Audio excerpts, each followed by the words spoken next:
ആറാട്ടുപുഴയിൽ തേവർ പന്തലുകൾക്ക് കാൽനാട്ടി.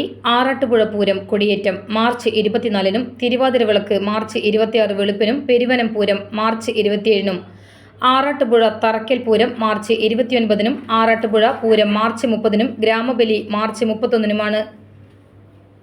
ആറാട്ടുപുഴ പൂരത്തിന് നെടുനായകത്വം വഹിക്കുന്ന തൃപ്രയാർ തേവർക്ക് നിലകൊള്ളാൻ കൈതവളപ്പിന് സമീപം ഉയർത്തുന്ന തേവർ പന്തലിനും, ആറാട്ടുപുഴ ക്ഷേത്ര പത്തായിപ്പുരയ്ക്ക് സമീപം ഒരുക്കുന്ന തേവർ സ്വീകരണ പന്തലിനും ഞായറാഴ്ച രാവിലെ 8:30-ന് കാൽനാട്ടി. ക്ഷേത്രം മേൽശാന്തി കൂറ്റംപള്ളി പത്മനാഭൻ നമ്പൂതിരിയുടെ ഭൂമി പൂജയോടെയാണ് ചടങ്ങുകൾ ആരംഭിച്ചത്.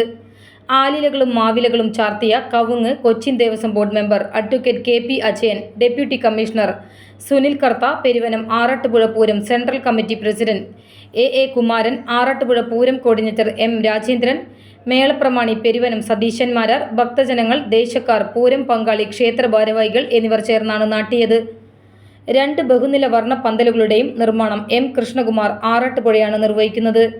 തേവർ പന്തലിന്റെ ദീപാലങ്കാരം തിരൂർ ക്ലാസിക് സൗണ്ടിന്റെ ഗോപാലകൃഷ്ണനും, തേവർ സ്വീകരണ പന്തലിന്റെ ദീപാലങ്കാരം പാവറട്ടി CJ ലൈറ്റ് ആൻഡ് സൗണ്ടിന്റെ ജൻസനുമാണ് നിർവഹിക്കുന്നത്.